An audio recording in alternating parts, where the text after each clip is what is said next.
Hello, champions. Welcome back. JJ back with you.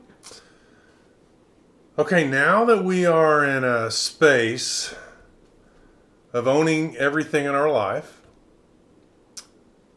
let's take it a step further. Those of you that know me well know I have an unexpected response to the rote question that we toss around to each other, to strangers and loved ones alike, every single day. Chances are you're familiar with the exchange. And here's the question: how are you? Right?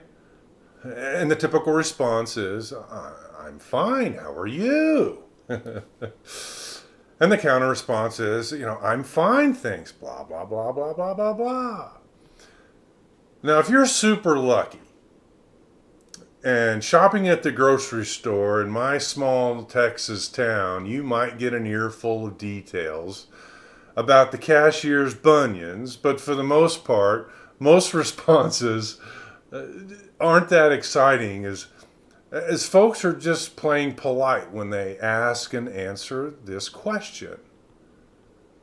But one day, in the dark aftermath of 9/11, when airport security became a thing, and you had to prepare yourself, both physically and mentally, and possibly even spiritually, to get through the machines and the pat downs and the pocket emptying, and in order to climb on an airplane that didn't feel quite as safe as it once had. I had a life-altering experience that nearly got me thrown into airport jail because I broke the rules when I answered the question.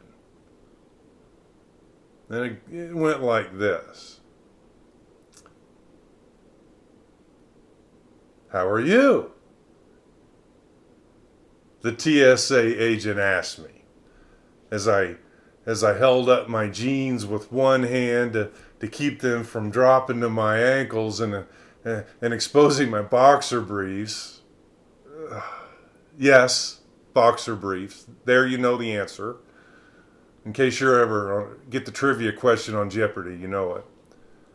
While trying to keep an eye on my brand new MacBook as it rumbled down the conveyor belt into X-ray land. Now, I don't remember his name, so let's just call him Roy, because in my memory, he looks and sounds like a Roy. So Roy it is. Now, Roy was a toss-up kind of guy. He was kind of intimidating in an elementary school principal from the good old days when they could actually dole out a spanking kind of way. But there was also something about him that made me want to have a beer with him. So when he inquired about my well-being that day, I bucked the system. And instead of throwing back a robotic "I'm fine, how are you?" I looked at him straight in the eye, smiled as big as I could, and boomed out this response: "It's the best day of my life." You know, in the movies when the things happens and everyone and everything screeches to a halt and you can hear a pin drop? Let me tell you, you don't want to be the one in the airport causing the screech. Now, topping the charts at just over 6 feet 7 inches tall, or 5 feet 19 inches tall, depending on how you do the math, I might as well have hollered "bomb" for all the attention that I gathered that day. Now, Roy's slightly bloodshot eyes widened and then suddenly narrowed in suspicion as he assessed the risk factor while all the other TSA agents in the vicinity focused in on me and me alone. Excellent. Now, fearing that I had just secured myself a cavity search, I instinctively reached out. And I gently kind of knocked Roy on the shoulder with the back of my hand, and I soothed him as best I could through my, let's call them now, brittle nerves. Roy. I reassured him, deploying my mother-in-law's soothing southern twang. Roy. Today's all we've got. Tomorrow's a mystery. Yesterday's history. Today better be the best day of our lives, or we're missing the boat. Or the plane. Thinking plane humor would ratchet down the DEFCON 4 alarms that were building in my corner of Denver International Airport. Now, for what seemed like an eternity, Roy squinted at me with these unbreakable eyes, and then, out of nowhere, he winked at me, and he waved me through without a word. Now, as best I could, attempting to make myself as small and as inconspicuous as possible, I tiptoed through the metal detector and made it to the other side. But as I collected my shoes and my belt and my half-eaten roll of Lifesavers and my beloved space pen, after all, you never know when you're going to need to write upside down in space, my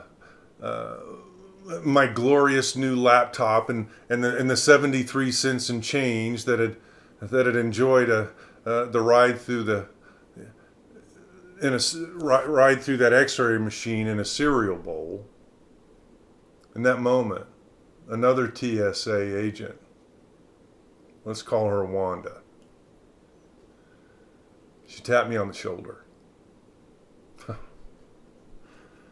She tapped me on the shoulder. Now, in that moment, my heart sank. It did. And quite frankly, it's possible my boxer briefs were in serious danger that moment too, but that's another story. But as I turned around to face my fate, I didn't know what to expect. But instead of facing the wrath of the TSA, an airport jail where I'd be forced to join a gang and eat bologna sandwiches, there on the other side of security was Roy, waving at me with this enormous smile. And he goes, "Best day of my life, brother. Keep it up." And I have. Those of you who know me know I have. Because you see, a couple of things that day have since changed the course of my life. Lesson 1, the Transportation Safety Administration means business. And I wouldn't recommend going Three Stooges on these guys ever. Lesson 2, people are shocked. Yes, shocked when I break the rules of polite conversation. It's like making eye contact with a stranger in the elevator. Kind of freaks people out, doesn't it? People like Roy. But when their adrenaline settles and they conclude that I'm harmless, it's totally worth it. Because 75% of the time, it works 99% of the time. Anchorman, I salute you. It works in breaking down barriers with people. Then you create a real connection. A real connection. Even with someone that I may never meet again. And it's totally worth it. Now, fearing I was on the cusp of hypocrisy, my encounter with Roy caused me to step back and evaluate my response. Did I really believe that today was the best day of my life? Did I really believe that? What about the day back in 1970 when the Kansas City Chiefs won the Super Bowl? That may have been the best day. Or the day my daughter was born, made me a daddy. Surely that had to be the best day. Or how about the day my son, our surprise baby, was born, guaranteeing the Jackson family name would now continue for another generation? That was pretty good. That's a pretty good contender for the best day, wasn't it? Or how about the day I married the neighbor girl on a snowy day in a quaint little chapel in Beaver Creek, Colorado. I'd be in trouble and doing my own laundry if that wasn't a contender. Did I really believe my own hype? Or was I just some kind of infomercial style salesman trying to bail myself out of a pinch with a little cheesy humor on that day with Roy, Mr. TSA? I'm not kidding when I tell you this encounter started me on some serious soul searching. I began to get a glimpse that day of something I wouldn't nail down until years later. Think of it like this. A computer runs on an operating system that chugs along, right, in the background so we can open our apps and our software and do our thing. Or if you're a really sophisticated computer user like my mom, maybe you can just do the internet. The point being, we don't really think about the programming that's allowing us to even turn the thing on. As humans, we kind of run the same way.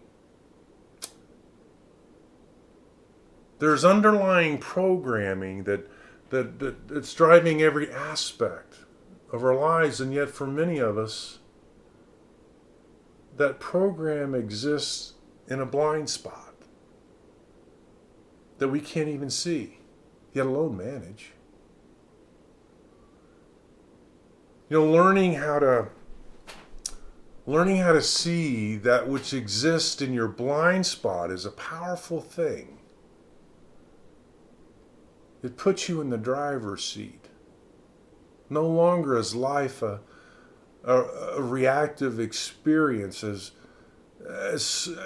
circumstances arrive. That day, at DIA, I caught a glimpse of my own personal operating system. You see, we each have a unique gift. And that gift is for the world. I like to call it our stupid human trick that only we can offer. It's my belief that that your uniqueness, your individuality, the gift that has been given to you, and only you, by design, plays a significant role in the operating system by which you approach life. My blurting out best day of my life to Roy, the TSA agent that day, that wasn't an accident. But it was actually deeply rooted in my style of communication and my underlying value system. It was me being me. It took a very specific exercise, which we're going to get to later, for me to put words to this operating system and begin to harness its power. Have you ever stopped to realize the truth that the world will never see another person like you? Never. The uniqueness of you is your gift and contribution to the world. And while you are here, there's only one requirement. That requirement is for you to be the best and fullest expression of you. It's required to ensure that you have the impact on this world that you were designed to fulfill. It's a powerful book, Man's Search for Meaning by Viktor Frankl. If you haven't read it, I'd highly recommend it. I call him one of my life mentors. Shared this with me. But there's a quote in this book by Viktor Frankl I want to share with you that articulates what I'm trying to say in a great, great way. He says this, he says, everyone has his own specific vocation or mission in life. Everyone must carry out a concrete assignment that demands fulfillment. Therein, he cannot be replaced, nor can his life be repeated. Thus, everyone's task is unique, as is his specific opportunity to implement it.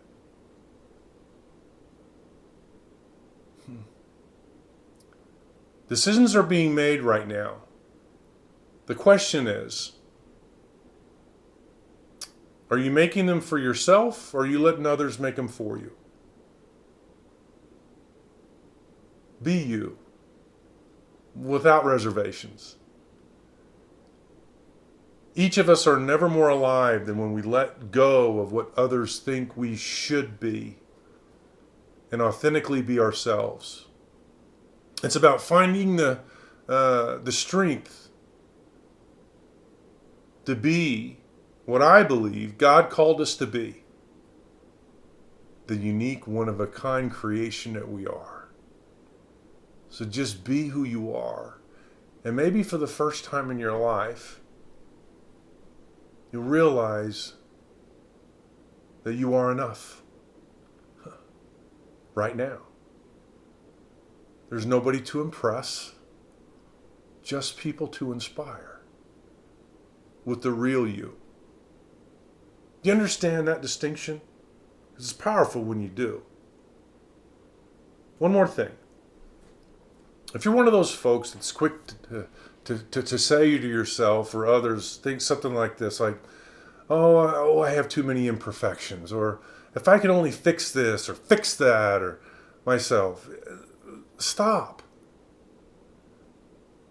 Because when you're comfortable in your skin, even your imperfections really, really look beautiful. And when you can stand in a place where you've embraced your flaws and your imperfections, you know what happens? No one can use them against you. An amazing transformation takes place when you choose to replace judgment with encouragement. That transformation and inspiration happens, yes, with yourself, but others as well.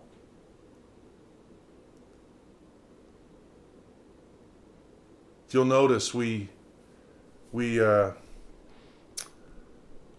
to judge others by their actions and ourselves by our ideals. I'm trying to remember where I heard that. So from this point moving forward,